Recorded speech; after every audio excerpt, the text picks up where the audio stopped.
백신 접종률이 늘어나고 또 학생들이 이 기초 학력이 크게 이제 줄어든다는 이유로 2학기부터 학생들의 등교를 100% 한다는 교육부 발표가 있었습니다. 학부모들은 대부분이 좋아하지만 당사자인 학생들은 싫어하는 것 같습니다. 이 성적이 떨어지더라도 온라인과 등교를 병행하는 게 더 편하고 익숙하다는 거죠. 우리 교회 한 청소년도 이제 매일 등교하는 것을 크게 걱정하면서 부담스러운 것을 보았습니다. 교회도 이제 코로나로 인해서 그 예배 인원도 제한이 되고 또 주일도 이제 간단하게 이루어지고 있습니다. 1년 전에는 갑자기 이렇게 되니까 당황하고 힘들었지만 지금은 적응이 되고 익숙해졌습니다.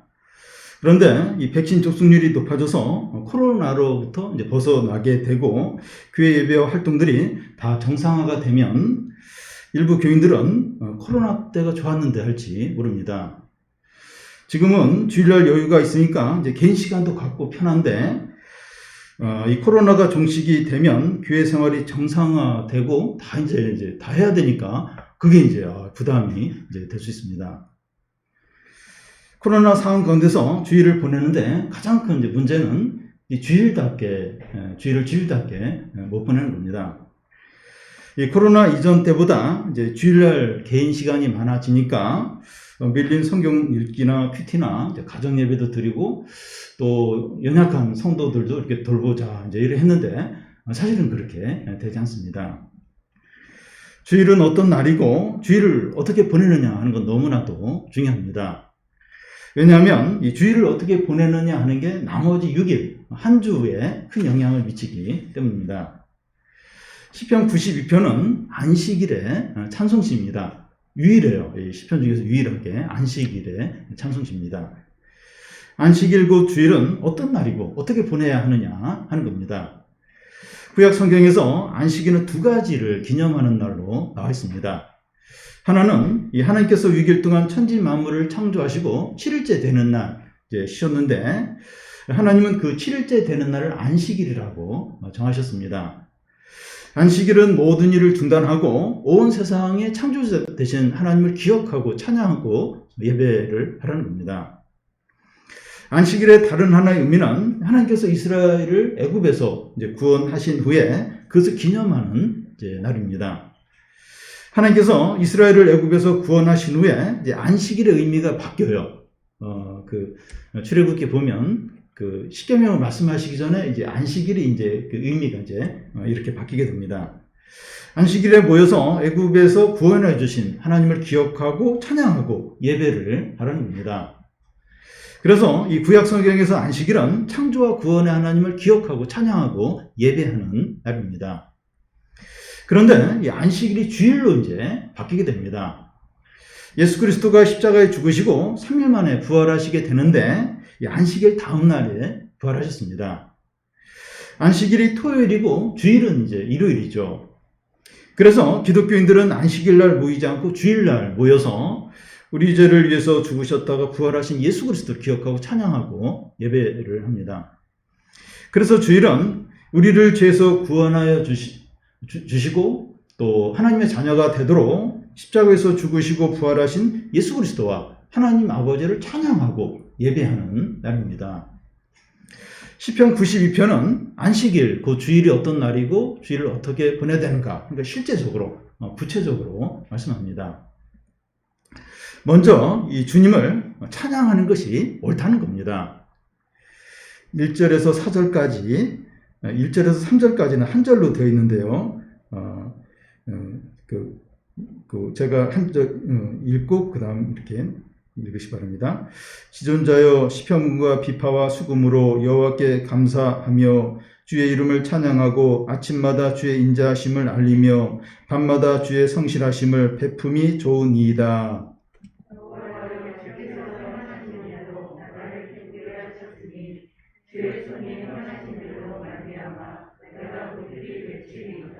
예, 이 안식일과 주일에 해야 하는 주된 일이 하나님을 찬양하는 겁니다.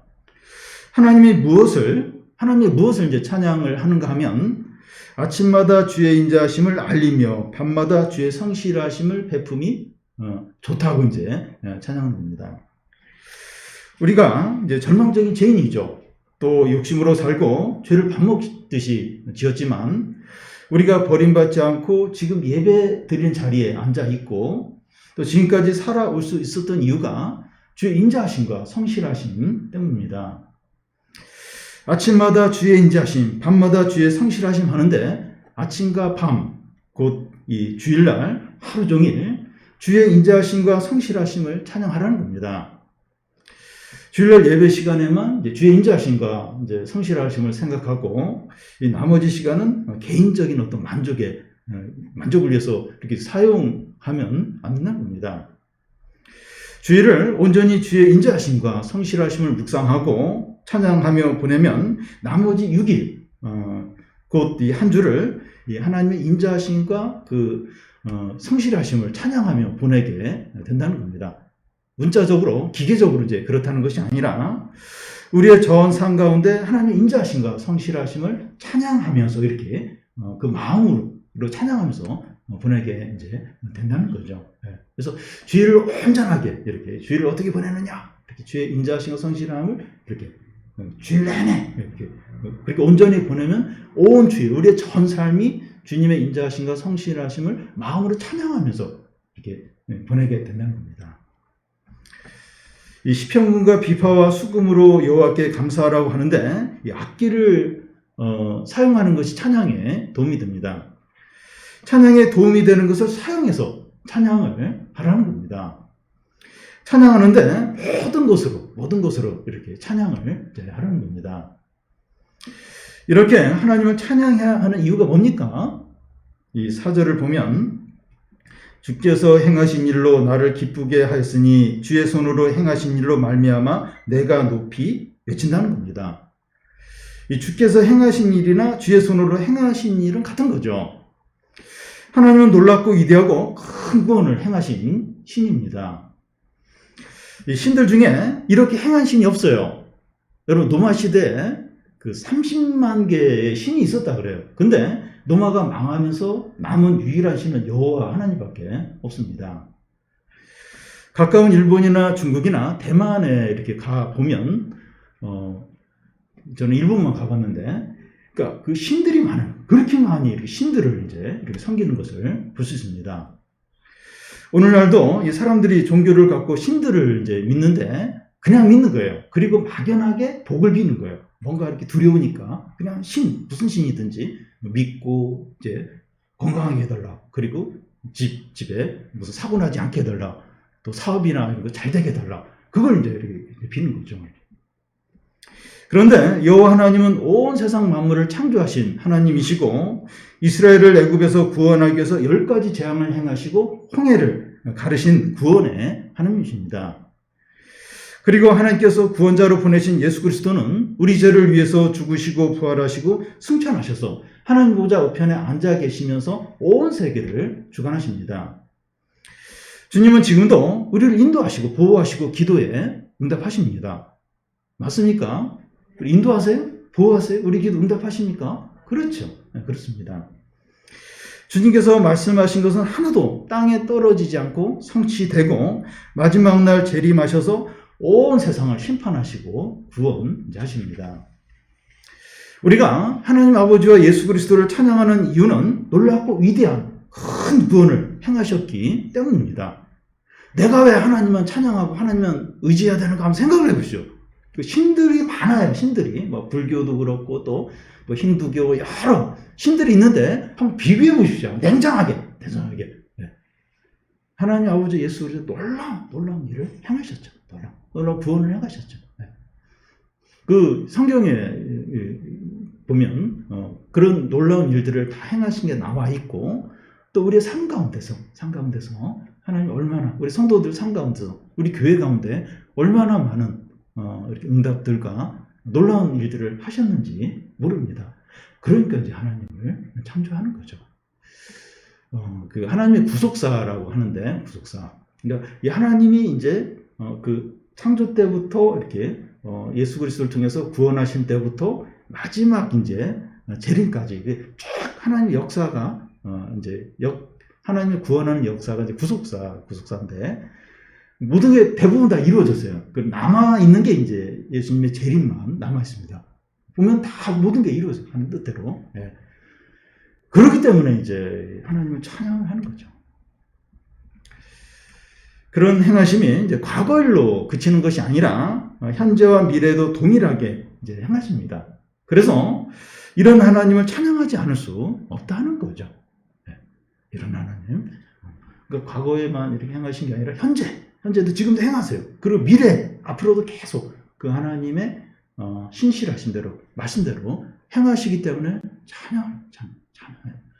그러니까 이게 믿지 않는 사람들은 또 이 기독교를 불신하는 사람은 어떻게 그 2000년 전에 지은 성경을 그렇게 막 믿고 그러냐? 요즘에도 그런 사람이 있느냐? 그래요. 근데 왜냐하면 하나님 현재도 미래에도 동일하게 일하시기 때문에, 구원하시기 때문에 그 하나님 믿고 찬양을 하는 거죠. 그런데 하나님의 행하심을 모르는 어리석은 자들이 너무나 많다는 겁니다. 5절, 6절을 한 절씩 교대하겠습니다. 여호와여, 주께서 행하신 일이 어찌 그리 크신지요. 주의 생각이 매우 깊으시니이다.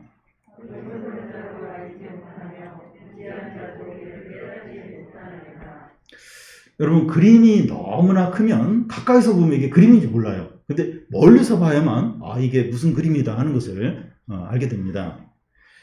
페루에 나스카 지화상이라고 있는데 불가사의, 세계 불가사의 한 그걸로 이제 이렇게 말하는 어떤 그런 이제 그림인데, 이 페루 남부 해안 이 평원에 거미, 고래, 또 원숭이, 개, 나무, 새 한 30개 이상의 그림들이 이제 100m 혹은 300m 크기로 그려져 있는 그런 그림들이 이제 있습니다. 지상에서는 이게 뭐 새 그림인지 원숭이 그림인지 알 수가 없어요. 경비행기를 타고 높은 곳에서 보든지 아니면 드론을 띄워서 보든지 그래야 이제 이게 새 그림이구나, 이게 원숭이 그림이구나 하는 것을 알 수가 이제 있습니다. 그와 같이 여호와 하나님께서 행하시는 일이 너무 크고 위대하고 영광스럽기 때문에 사람들이 잘 모른다는 거예요. 또 하나님의 생각은 또 너무나도 깊습니다. 로마서 11장 33절에 나오는 것처럼 깊도다 하나님의 지혜와 지식의 풍성함이요 그의 판단은 헤아리지 못할 것이며 그의 길은 찾지 못한다는 거예요. 주님의 지혜와 지식과 판단이 이렇게 깊고 풍성하고 헤아릴 수 없기 때문에 주님이 행하시는 일도 너무 크고 위대하고 영광스러운 겁니다. 그러니까 하나님의 생각대로 이제 행하시는데 하나님의 생각이 너무 깊어요. 헤아릴 수가 없어요. 그러니까 하나님의 행하시는 것도 너무 크고 위대한 거죠. 여러분, 하나님께서 하신 일이 뭡니까? 온 우주 만물을 창조하시고 운행하시고 세상 역사를 주관하면서 때가 되었을 때 독생자를 보내서 사람들의 죄를 위해서 십자가에 죽게 하시고 부활하시고 승천하시고 마지막 날 재림하셔서 온 세상을 심판하시게 됩니다. 주님의 재림 전까지 복음이 계속 전파가 돼요. 그러면서 사람들을 계속 구원하게 됩니다. 그런데 하나님의 생각과 행함에 대해서 사람들은 어떻게 반응합니까? 6절에 보면 알지 못하고 깨닫지 못한다는 겁니다. 사람들은 감사하거나 기뻐하거나 찬양하는 것이 아니라 무관심해요. 냉담하고 대적을 합니다. 여러분, 이 국민들, 시민들이 어떨 때 국가 지도자들에게 열광을 하고 전적인 지지를 보내는가 하면 실제적인 이익이 되는 대안을 내어놓을 때입니다. 딱 시민들이 볼 때 이익이 된다, 우리에게 도움이 된다, 그런 어떤 실제적인 대안을 놓을 때 막 전폭적으로 열광하면서 반응을 합니다. 시민들은 지도자로 도덕군자나 철학자나 뛰어난 학자들을 원하지 않아요. 존경은 해요. 존경을 할지 몰라도 그런 지도자를 원하지 않습니다. 저는 푸틴이나 시진핑 같은 지도자를 왜 그냥 놔두는지, 김정은 같은 지도자들 왜 국민들이 놔두는지 이해가 안 될 때가 있어요. 근데 이 국가를 막 강한 국가로 높이는 거, 그리고 어떤 국민들에게 어떤 실제적인 원하는 어떤 이익들을 주는 거예요. 그러니까 막 이렇게 뒤로 막 불법을 행하고 막 악을 행해도 그냥 다 덮는 거예요. 시민들이 그래요. 국민들은 그렇습니다. 사람들은 진리나 참된 것이 아니라 현실적인 이익이 되는 것을 좋아합니다. 진리, 참된 거 관심이 없어요. 실제적인 이익을 주는 그걸 좋아해요. 그래서 사람들은 진리와 하나님 나라와 죄로부터 구원을 주는 그런 예수님을 십자가에 못 박아 죽이고 열심당원인 이 살인자 바나바를 선택을 한 겁니다. 사람들은 어리석고 무지해요. 무지합니다. 그래서 잠언 18장 2절에서도 미련한 자는 명철을 기뻐하지 아니하고 자기 의사만 드러내기를 기뻐한다고 합니다. 사람들은 하나님에 대해서 무지하고 기독교를 깨닫지 못합니다. 교회나 목회자나 그 교인들의 어떤 문제들 때문에 하나님을 믿지 않는다 이렇게 변명을 해요. 교회 비리들, 목회자들 뭐 이렇게 막 이런 것들 때문에 내가 하나님을 안 믿는다 이러면서 믿지 않는 이유를 이야기합니다. 하나님을 인정하고 싶지 않고 믿고 싶지 않은 거예요. 그러니까 그렇게 변명을 할 뿐이지 진짜로 하나님 믿고 싶은 마음이 없는 거예요. 여러분, 이 명품에 이제 짝퉁들이 있어도 명품을 그렇게 찾아요. 그렇게 명품을 이제 가지려고 합니다.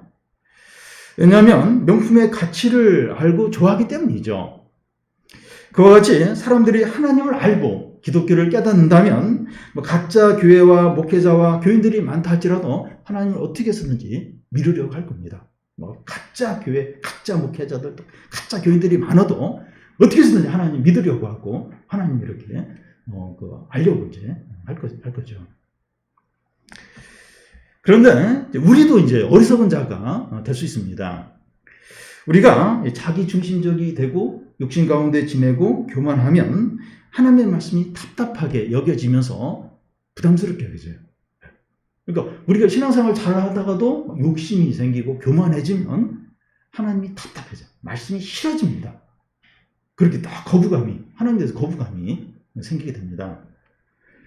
일시적이나마 하나님을 대적해요. 사단의 충동에 따라서 막 이렇게 행동을 하면서 어리석게 돼요. 네, 일시적이나마. 여러분, 다윗이 이해가 안 되죠. 어떻게 그 믿음의 사람이 어떻게 그렇게 간음을 하고 또 살인까지 행하는. 그러니까 이렇게 교만해지고 욕심에 차면 일시적이나마 어리석어지는 거예요. 그러면서 막 사단의 충동기에 따라서 이제 행하시는 겁니다. 우리가 겸손하고 하나님을 경외하고 영적으로 깨어있지 않으면 한순간에 어리석은 자가 되어서 망하는 길로 가요.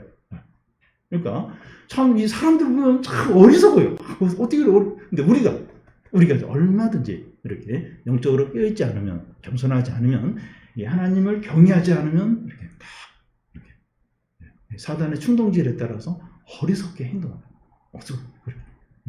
됩니다.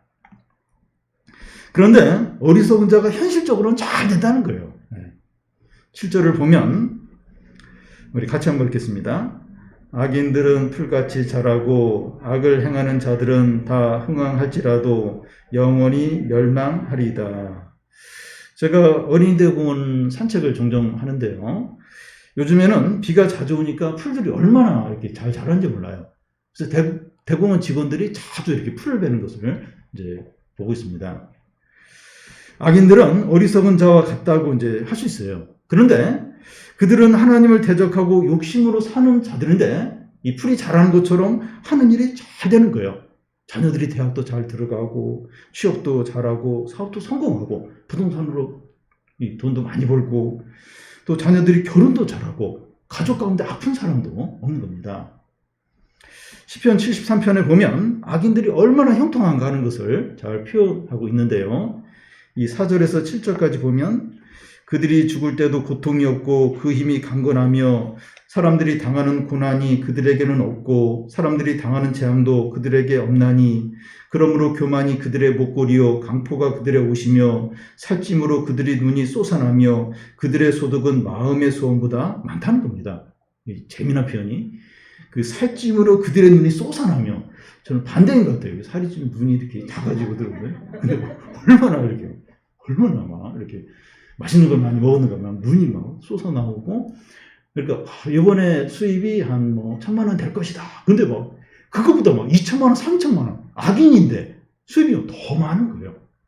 하느님과도 너무 잘 되는 거예요. 그리고 남들이 당하는 재난이 다 피해가요. 아니 그 악한 사람이면 재난이 더 많아야 되는데 다 피해가요. 오히려 좀 이렇게 믿음으로 사는 사람이 더 재난을 많이 당하고 악인이 형통하는 겁니다. 하나님을 모르고 하나님을 인정하지도 않고 욕심으로 달려가는 사람들인데 모든 일이 잘 되는 거예요. 그런데 이런 사람들의 현재만 보면 안 되고 마지막을 봐야 합니다. 그들의 마지막이 어떻다고 해요? 7절 끝에 보면 영원히 멸망한다는 거예요. 철저히 완전하게 망하는 겁니다. 현재는 너무 잘 돼요. 그리고 한동안은 잘 돼요. 근데 마지막은 철저하게 완벽하게 망하는 겁니다. 시편 73편에도 악인의 멸망에 대해서 말하고 있는데 그 19절을 보면 그들이 어찌하여 그리 갑자기 황폐되었는가 놀랄 정도로 그들이 전멸했다는 거예요. 놀랄 정도로 황급하게 멸망했다는 겁니다. 여러분, 악인이 몰락하고 무너지는 건 한순간이에요. 아이들의 그 장난감 중에 그 공기방울, 공기 물방울이 생기는 그런 장난감이 있는데, 이렇게 보면 공기 물방울이 크게 이제 이렇게 둥둥 떠가면 사람들이 다 놀래요. 근데 한 10초도 안 돼서 그냥, 그게 깨져버립니다. 터져버립니다. 악인들의 몰락이 그렇다는 거예요. 하는데 어느 순간 그냥 망해버렸어요. 그냥 무너져버린 겁니다. 그래서 하나님 없이 잘 되고 번성하는 것을 절대로 부러워하지 않아야 된다.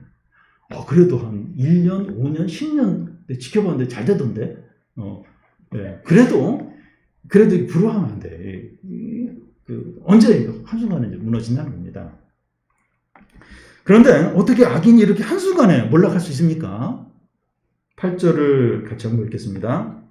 여호와여 주는 영원토록 지존하시니이다. 하나님께서 영원히 계시면서 온 세상을 다스리고 주관하시기 때문에 주관하시고 심판하시기 때문입니다. 악인이 형통하는 것은 하나님께서 정한 때까지만이에요. 하나님이 몇 년, 5년, 10년 또 언제까지 이렇게 정한 때까지만 형통하는 겁니다. 잠언 16장 33절에 보면 제비는 하나님이 뽑으나 모든 일을 작정하시기는 여호와께 있다는 겁니다. 제비는 사람 뽑아요. 그래서 제비 뽑은 대로 다 될 것 같은데 일을 이렇게 작정하시고 또 주관하시고 또 결과가 나오게 하시는 분은 하나님이시라는 겁니다. 하나님이 높일 자를 높이고 낮출 자를 낮추십니다. 그러니까 이렇게 좀 많은 부분은 사람들이 예상하는 대로 되는 것 같은데 어떤 결정적인 것은 사람 예상대로 안 돼요. 저 사람이 저 자리에 올라가야 되는데 못 올라가는 거예요. 딱 떨어지는 겁니다. 그리고 저 사람은 못 올라갈 것 같은데 그 자리에 딱 가서 앉아있는 것을 우리가 얼마나 많이 보는지 몰라요. 제비는 사람이 뽑아요. 다 뽑는데 일을 작정하시는 분은 하나님이세요.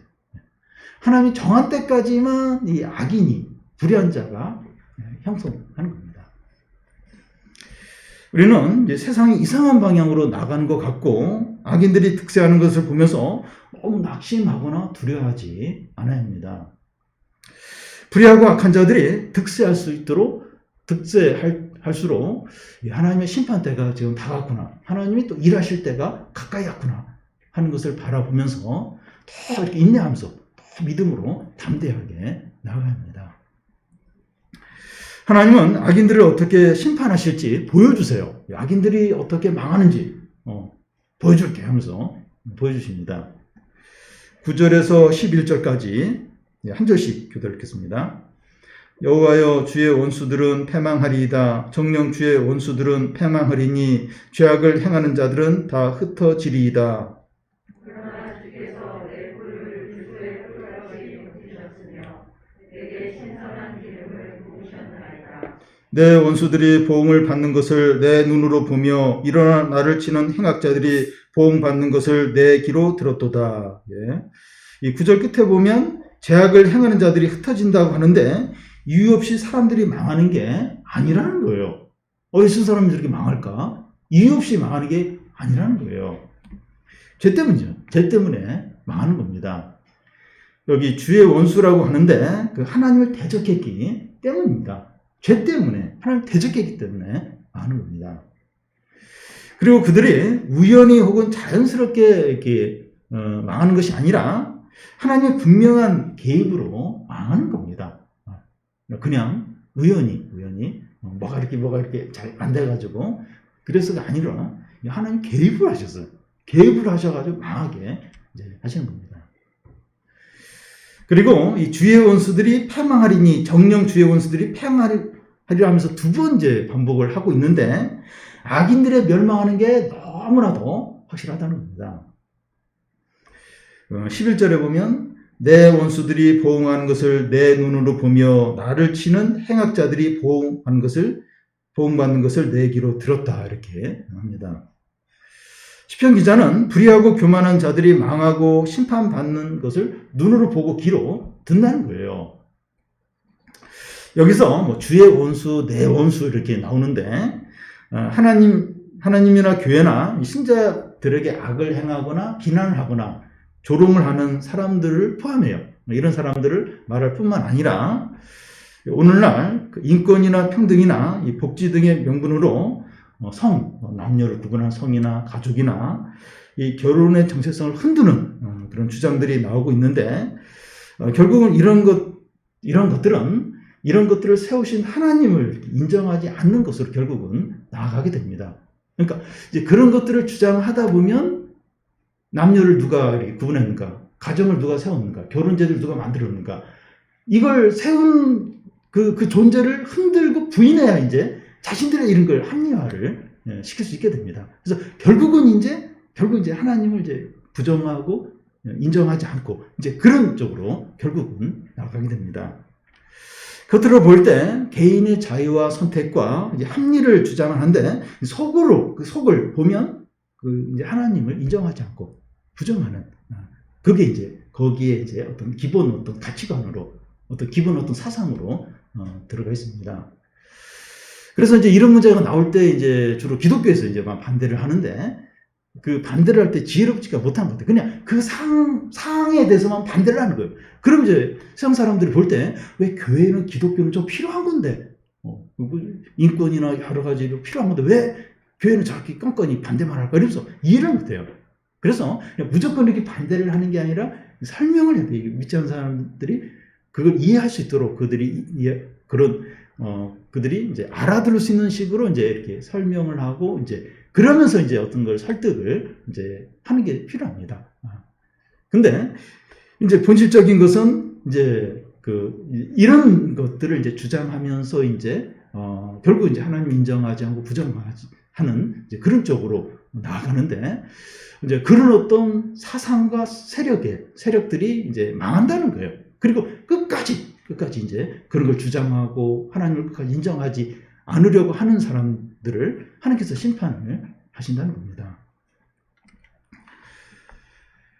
악인은 이제 심판받으면서 이제 시편 기자는 구원받습니다. 10절인데 이 뿔은 이제 권세와 힘을 상징하는데 내 뿔을 들의 뿔같이 높이셨다고 하는 것은 자기 원수들을 이기고 승리할 것을 확신하는 것을 가리킵니다. 또 여기 신선한 기름을 부었다고 하는데 활력을 말합니다. 성도가 이 권세와 활력이 넘치는 승리자로 굳게 선다는 겁니다. 그러니까 참 이렇게 이런 문제들 이제 이렇게 나올 때 사실 참 이렇게 어렵고 그러니까 이 전체적인 세상의 어떤 가치가 대다수는 이런 쪽을 주장을 해요. 근데 이렇게 진리를 붙든 또 이렇게 하나님의 이름을 이제 의지하는 그리고 또 그걸 이제 지키려고 하는 사람은 소수고 그러니까 참 이렇게 자꾸 이제 위축이 돼. 그리고 막 이렇게 뭐랄까 두렵기도 하고 그래서 이 싸움에서 참 이렇게 우리가 밀리고 질 거다, 망할 거다 이제 이런 생각이 이제 들게 됩니다. 근데 그렇지가 않고 하나님께서 이런 치열한 영적인 싸움에서 성도들 교회를 승리하게 하신다는 겁니다.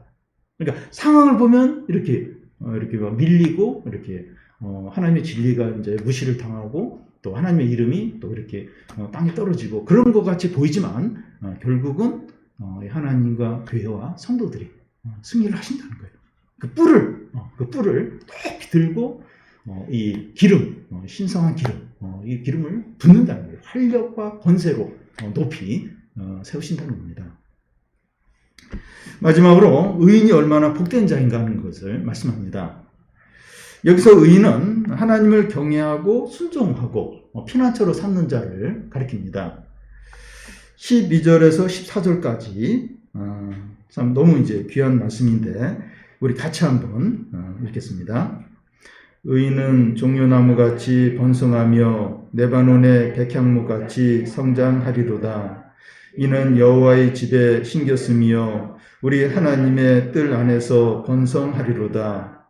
그는 늙어도 여전히 결실하며 진액이 풍족하고 빛이 청청하니. 의인은 종려나무같이 번성한다고 하는데 이 종려나무의 특징이 뭔가 하면 똑바로 자라요. 또 빛이 솟고 또 긴 세월 동안 자라고 달콤한 열매들을 많이 맺습니다. 그래서 이 성도가 종려나무 같다고 하는 것은 고귀함과 풍성함과 아름다움과 한결같음을 말합니다. 또 의인은 레바논의 백향목 같이 성장한다고 하는데 이 백향목의 특징이 뭔가 하면 놀라우리만큼 높이 크게 자라고 1000년 이상 자라고 시원한 그늘을 제공합니다. 그래서 성도가 이 레바논의 백향목 같다 하는 것은 높고 우람하고 또 위험차고 대대로 흥황하는 것을 말합니다. 앞에서 아기들은 풀처럼 자라다가 베어버리고 멸망한다고 했는데 성도는 종려나무와 백향목 같이 아름답고 위엄있고 고귀하고 대대로 흥황한다는 겁니다. 그러니까 당장 보면 반대인 것 같아요. 오히려 악인들이 막 위엄있고 막 승승장구하는 것 같은데 실제로 보고 또 이렇게 멀리 보고 진정으로 보면 반대라는 겁니다. 어떻게 의인이 이렇게 될 수 있습니까? 자기 실력이나 재능이나 소유나 잠재력 때문이 아닙니다. 13절에 보면 이는 여호와의 집에 심겼으며 우리 하나님의 뜰 안에서 번성한다는 겁니다. 성도는 하나님께 뿌리를 깊이 받고 있는 자죠. 그래서 하나님으로부터 생명과 능력과 지혜와 사랑과 기쁨과 은혜가 계속 이제 공급이 되는 겁니다. 그래서 성도는 종려나무와 백향목처럼 위로 쭉쭉 자라고 풍성한 열매를 맺고 대대로 흥황하는 겁니다. 어떻게 성도가 백향목처럼 또 종려나무처럼 그렇게 쑥쑥 자라고 많은 열매를 맺을 수 있을까? 왜냐하면 이 하나님께 뿌리를 깊이 받고 있는 거예요. 하나님의 생명과 능력과 지혜와 말씀과 은혜와 사랑과 모든 걸 이제 공급받아서 자라니까 종려나무처럼 백향목처럼 1000년이 넘도록 쑥쑥 위로 위험차게 대대로 흥황 이제 하는 거죠.